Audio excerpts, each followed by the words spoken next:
Hi, I am Tamal. Welcome to my channel Technically Sound. This video is part of the series Technical Analysis. Today we are going to talk about Dow theory. To make this video easy to understand, it is divided into three parts. If you want to establish more context in this topic, please go back and watch the previous videos and then come back to this one. Let's get started.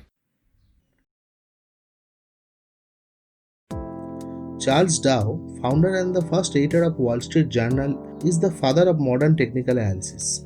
He was the first to create an index that measures the overall price movement of US stocks. After his death, his statements and observations in Wall Street Journal are formalized and became Dow theory. Robert Ree in 1932 wrote a book called The Dow Theory, an explanation of its development and an attempt to define its usefulness as an aid to speculation.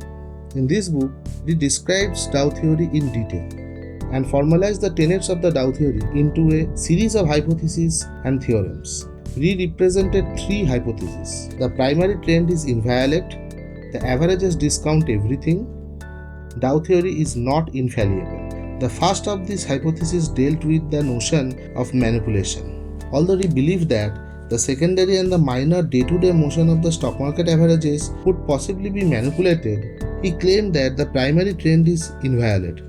The second hypothesis is that the averages discount everything.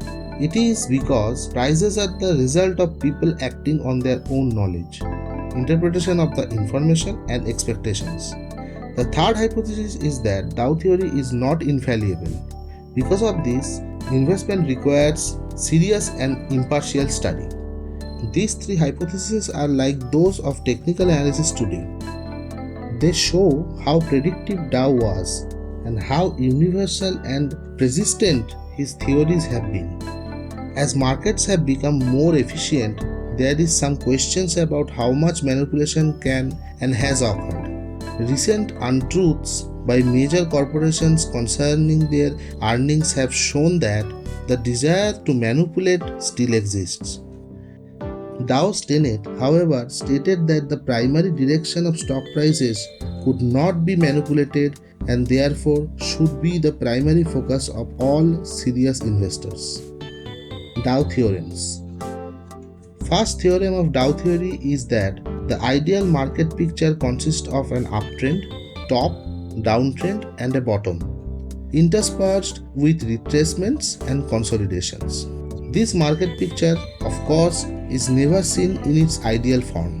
A normal market is the kind that never really happens. The purpose of the ideal market picture is to provide a generalized model of the stock market's price behavior over time. It is simple and resembles a harmonic without a constant period or amplitude. The second theorem of Dow theory is that economic rationale should be used to explain stock market action. Dow created both an industrial average and a railroad average. Dow believed that industrial stocks represented the trend of industry profits and prospects, and railroad stocks represented railroads' profits and prospects. The profit and prospects of both sectors must be in accord with each other. For example, industry may be producing goods, but if railroads are not shipping these goods, then industry must slow down. Goods produced must be shipped to the customer. Railroads must confirm that produced goods are being sold and delivered.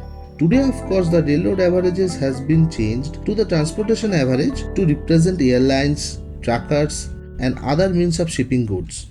Nevertheless, the economic rationale of goods produced and transported is still valid in the industrial sector of the economy.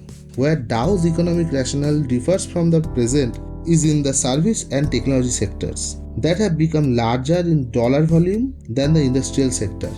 Some analysts use representation of these newer sectors to form an economic rationale of stock market. If you are not subscribed to this channel, please do so and press the bell icon to get notified about the latest uploads.